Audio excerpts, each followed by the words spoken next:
Good evening and welcome to the Rosenberg Report.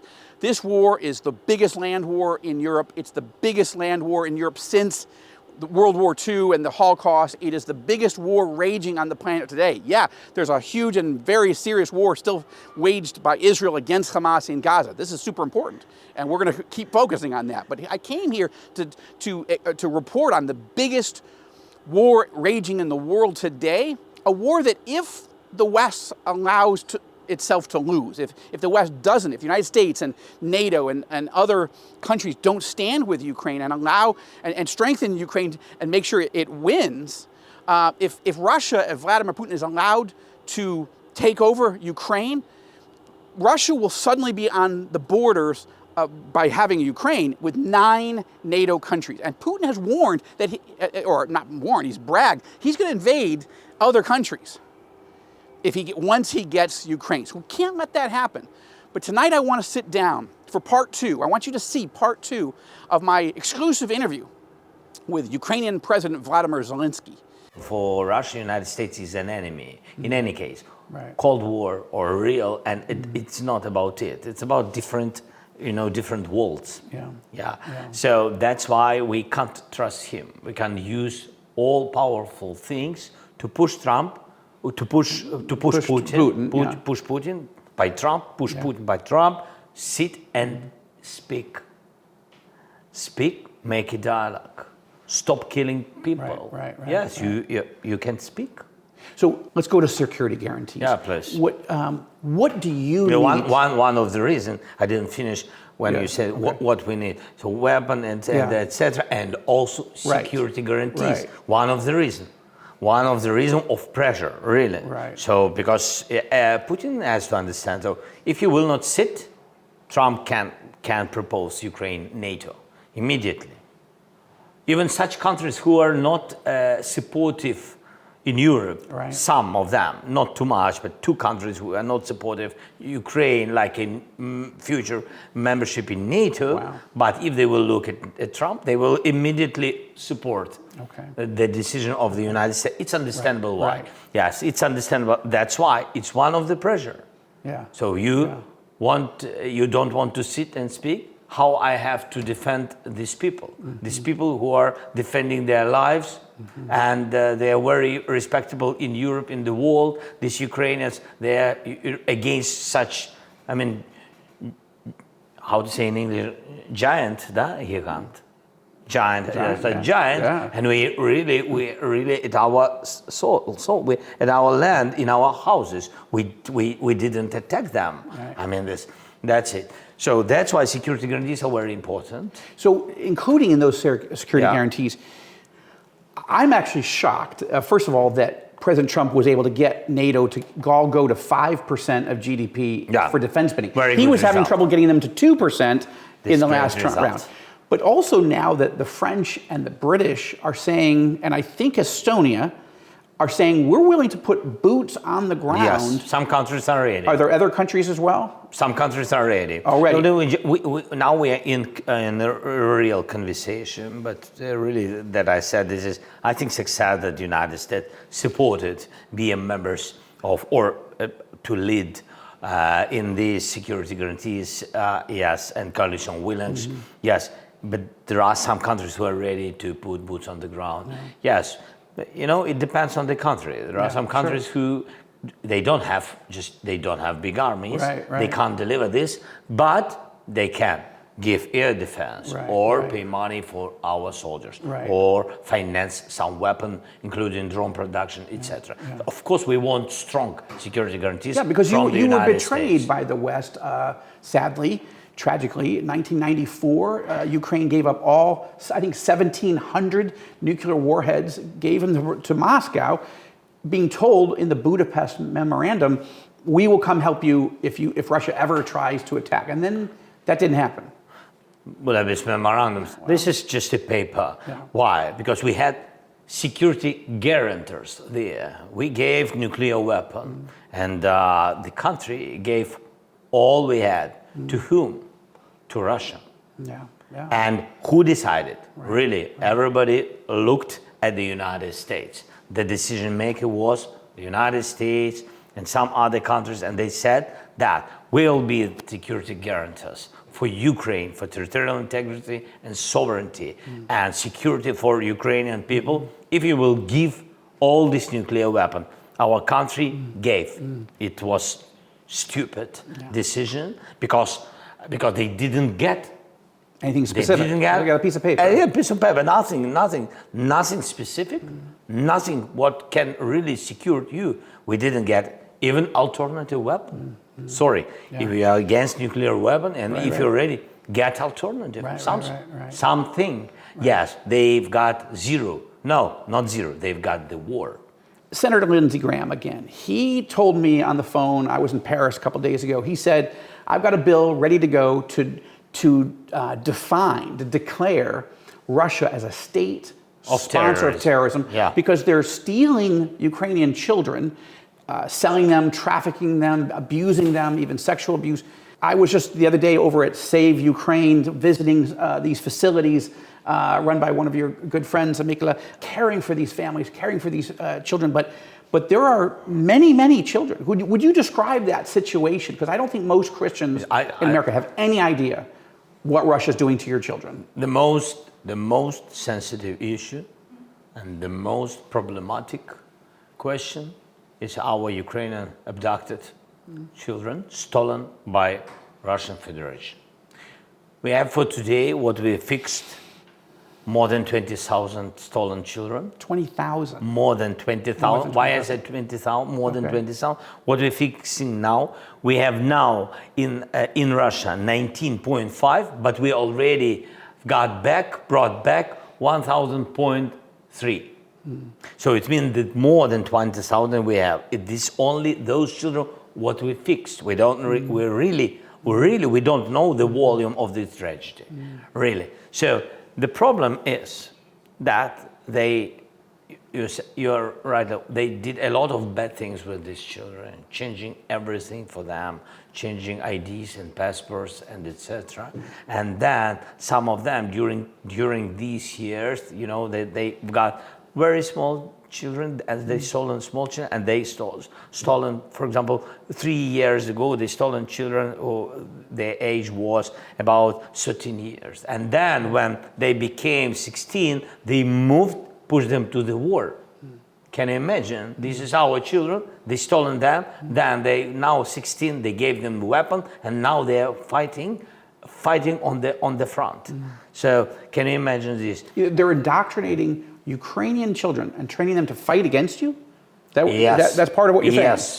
Yes. Yeah, crazy as souls. Even the Palestinians are not using the hostages to train them to come back against us. I mean, that's just insane. Crazy people, and you have to know, for example, by the way, when we spoke with President Trump, I said that this initiative is very important, and maybe Melania, the First Lady, together with my wife, the First Lady of Ukraine, they can achieve this initiative. They can do more with the influence of the United States to bring more kids back to Ukraine. I want to deal with briefly with another criticism that some people are saying, some on the left, some on the right, in the United States. They say, well, gosh, the United States taxpayers given $150 billion worth of aid, arms, and other type of humanitarian aid and other type of aid. And some will say that's not worth it. Now, to me, who wrote a book warning that a Russian dictator could invade Ukraine, or if not Ukraine, then a NATO country, I think you're giving us a great value because you're fighting, your sons and daughters are fighting and destroying Russian tanks and whatever. I saw some of the captured ones in Kyiv today. But what's your answer? What's your message to the American people, the American taxpayer, about the amount of money that they have invested and why that's worth it to you? Why the Ukrainian people are grateful for it? I don't want to put words in your mouth. I'm just telling you what I think it has been worth it. But what would you like to say to the American people on the value of standing with Ukraine? Thank you. First of all, we are very grateful to the people of the United States of America for their support since the very beginning of the war. What we were truly fighting for was the survival of our children. These are absolutely understandable values for a person of any faith, by the way. We were in a situation where we were attacked and had to defend ourselves. There were no pretentious words. It was just a desire to survive. And in such a situation, it does not matter who you are, what language you speak, or which continent you come from. If this can be done to you, then it can happen anywhere in the world. And if good cannot stop evil on its own, then others must step in to destroy that evil.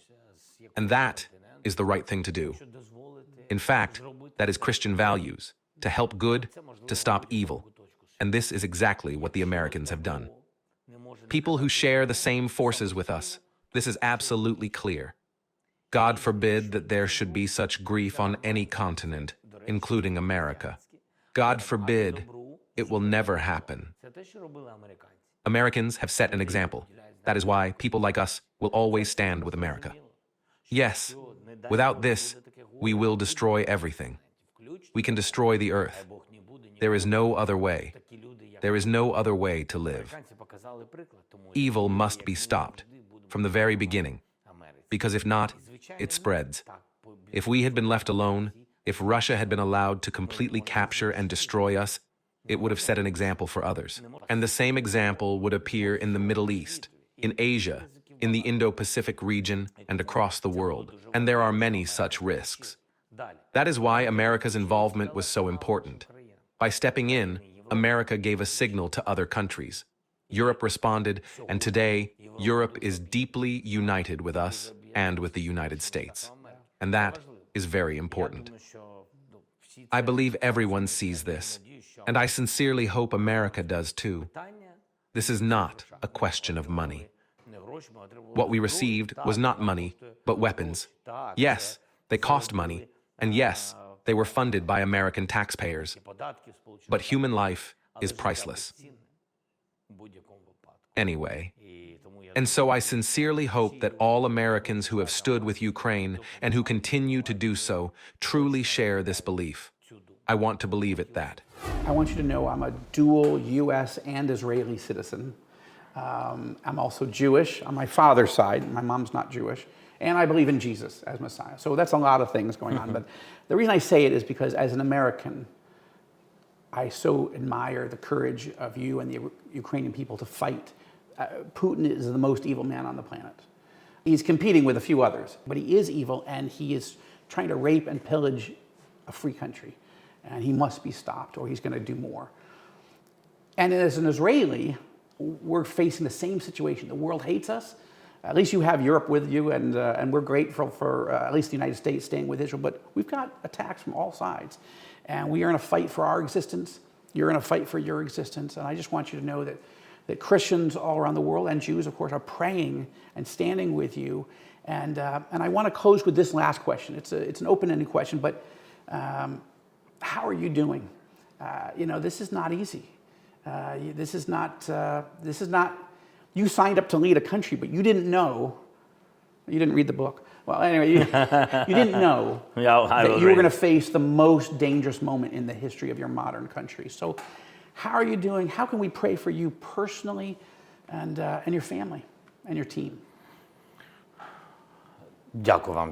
Thank you very much. Our families are, perhaps, what keeps us standing, what holds us here on this earth.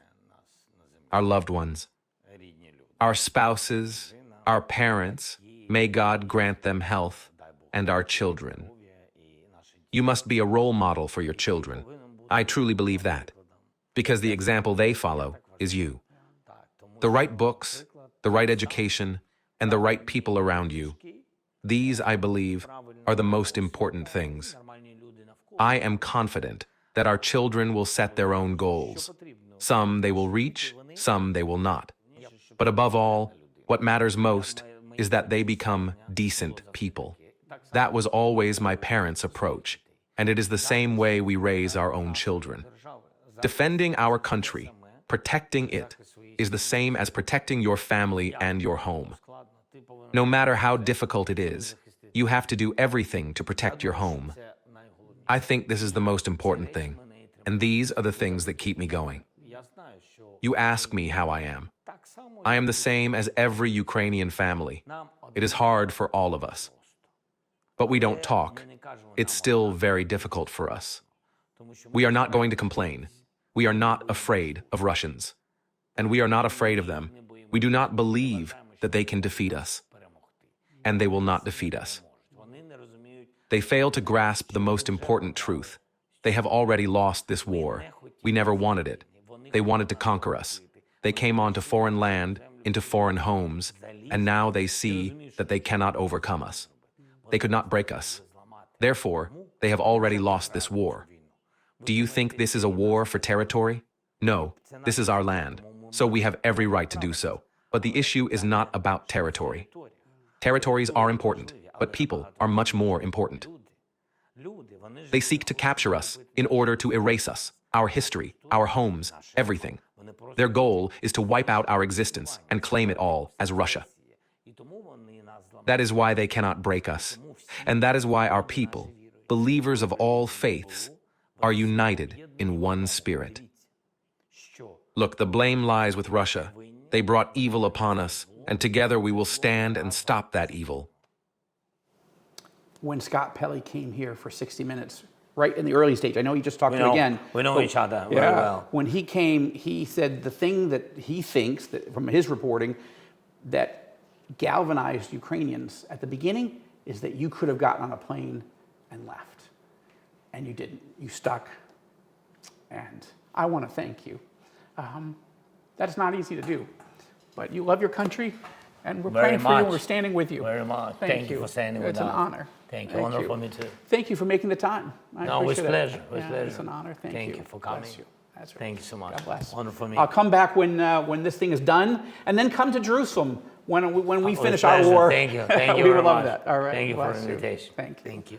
I'm very grateful to the Lord Jesus Christ for opening an extraordinary door, a door not only to come to Ukraine, not only to come to Kyiv, the capital, and really understand better what's really happening in the biggest, most brutal, most bloody war that's raging on this planet in our time, but to actually go into the presidential compound here in Ukraine, here in Kyiv, to go into the Situation Room and have this exclusive interview with Volodymyr Zelenskyy. He's very interesting at many levels. Look, you may not agree with Zelenskyy on everything. I don't agree with him on everything. I think he's made some poor decisions. He's made some mistakes as a leader, even in this war. I think he handled his conversation with President Trump and Vice President Vance badly 6 months ago. But he did correct for it, okay? Let's give him credit.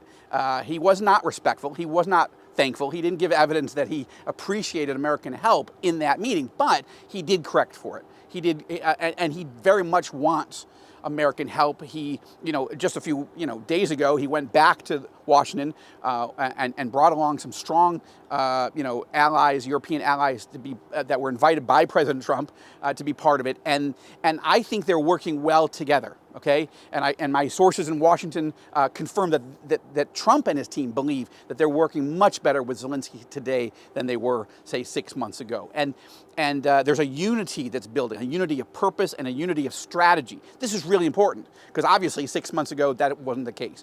But I wanted you to be able to come into the room with me and see Zelenskyy for yourself and let you hear me ask him a lot of questions about strategy, about tactics, but also about his values, who he is, what makes him tick. And I found, I find him a fascinating man. He is almost single-handedly standing up against the most evil empire, the most evil leader in all of Europe, I think of all of the world right now, and that's Mad Vlad. That's Vladimir Putin, the war criminal of the Kremlin. It's Zelenskyy who's been rallying the world, a very divided world that didn't want to confront Putin and the weakness of then President Joe Biden that allowed Afghanistan to collapse on Biden's watch, allowed the Taliban to take over Afghanistan after almost 20 years of American investment, fighting, blood, sweat, tears, and treasure. That showed so much weakness that it effectively invited Putin to invade Ukraine. And I think it's been Vladimir Zelenskyy who has rallied the world, Republicans and liberals, and the rest of the world to his side, to the side of the Ukrainian people. And he's done an amazing job. Has it been perfect? No, it hasn't been perfect. Is there corruption here in the government of Ukraine? Yeah, that's actually how he started running. I'm going to do a YouTube exclusive on more about Volodymyr Zelenskyy. I find him very interesting, complicated, interesting. But also, he ran for president and was elected on wanting to fight corruption in the government. And then, before he could get too much reforms done, Putin invaded. And he's been dealing with that and marshaling the Ukrainian people and trying to raise money and international support. And he's done an amazing job at this. And I think, you know, President Trump and J.D. Vance, Vice President Vance, did not come into office feeling particularly warm towards Zelenskyy or committed 100% to standing with him. But I think he has made an effective case that it's Putin that doesn't want peace. It's Putin that's threatening the world. It's Putin that's killing children. It's Putin that's kidnapping and trafficking in children. It's Putin whose forces are raping and sexually abusing people. That there are actual horrific war crimes here. And if Putin gets Ukraine, he wants everything else. Right? One by one, country by country, he's going to try to take more countries. He already invaded Georgia and has 20% of the country of Georgia. Back in the 2008 Olympics, he invaded. He invaded Syria. He's been helping Iran, and so you know, and then obviously invaded southern Ukraine, took over Crimea, then the eastern region, and then tried to invade the whole country. So it's Putin that's the war criminal, and he needs to be stopped. And I hope you saw why. I hope you got a better sense of who Zelenskyy is and why this war is so important. Next week, do not miss next week's show. We are going to be sitting down with a wide range of Christian leaders, Ukrainian Christian leaders. How do they see what Putin is doing? But also, what do they see Jesus Christ doing? What do they see the Holy Spirit doing? It's very exciting. Okay, we have sirens going off here. There's a missile alert, so we're going to end the show. That wasn't expected. We've got to go to a bomb shelter. This is Joel Rosenberg in Ukraine, in Kyiv. Pray for peace. God bless you.